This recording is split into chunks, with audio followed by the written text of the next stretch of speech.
Mr. Clumsy by Roger Hargreaves. It was rather a nice morning. In the sky the sun was up, shining. In the trees the birds were up, singing. But in a rather scruffy house in the middle of a field somebody wasn't up. Can you guess who that somebody might be? His alarm clock went off. Mr. Clumsy woke up and reached out an arm to switch off his alarm clock and knocked it on the floor. "Whoops," he said. "That's the third alarm clock I've broken this week." Mr. Clumsy, as you might have guessed, was a rather clumsy fellow. He went downstairs. The postman had come and there was a letter waiting for Mr. Clumsy, lying on his doormat. He picked it up and went into his kitchen. "First things first," he said, and took a slice of bread out of his bread bin and popped it into his toaster. "Now," he thought, "I wonder who this letter is from." He looked at the letter in his hand, but the letter wasn't in his hand. What was in his hand was a slice of bread. "I don't understand it," he said. "Where's the letter gone?" Can you guess where the letter had gone? That's right, he'd put the letter in the toaster instead of the bread, and there it was, browning nicely. "Whoops," he said, fishing it out. "Ouch," he said, dropping it. "It's hot." Mr. Clumsy bent down to pick the letter up, but in doing so he banged his forehead on his kitchen table, and in doing so he fell forward and got his head stuck in the bread bin. All of which wasn't surprising, really. As we said, he was rather a clumsy fellow. In fact, he was a very clumsy fellow. Actually, he was the clumsiest person in the world. That very same morning, after he'd managed to get the bread bin off his head, Mr. Clumsy went to town, shopping. "First things first," he said, and went to the bank to get some money. And somehow, while he was at the bank, Mr. Clumsy, while he was writing a cheque, managed to spill ink all over the bank manager.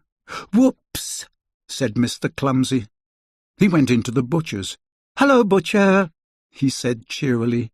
And then he somehow managed to trip over his shoelaces, and somehow managed to fall into the butcher's shop window, and somehow managed to wind up with a string of sausages around his neck. "Whoops," he said. Mr. Clumsy's next visit was the supermarket. Just inside the door there was a huge pyramid pile of cans of soup. Well, you can imagine what happened, can't you? Exclaimed Mr. Clumsy. "Soup would be nice for supper." And he picked up a can. Not a can from the top of the pile. Oh, no, not Mr. Clumsy. "Whoops," said Mr. Clumsy, and went on his way, rubbing his head. On his way home, he stopped at the farm for some eggs, and somehow, while he was crossing the farmyard, he managed to trip up, and somehow, as he was falling, he managed to grab hold of the farmer, and somehow they both managed to finish up in the duck pond. Splash! "Whoops," said Mr. Clumsy. "Please," said the farmer as they sat together in the duck pond, "in the future can I deliver your eggs to you?" "That's extraordinarily kind of you," replied Mr. Clumsy. "Don't mention it," muttered the farmer. Mr. Clumsy went home. "First things first," he said, and went to take a bath. But as he was stepping into his bath, his foot somehow managed to slip on the soap, and he somehow managed to turn a somersault, and he somehow managed to land with his head in the laundry basket. "Whoops," said a muffled voice. Later he went downstairs for supper. Soup from the supermarket, sausages from the butcher's, and eggs from the farm. Or rather, soup from the saucepan that had boiled over, sausages from the frying pan that had caught fire, and eggs, oh dear, very, very, very scrambled eggs. A normal Mr. Clumsy sort of supper. "That was nice," he said, leaning back in his chair. Crash! Whoops! said Mr. Clumsy.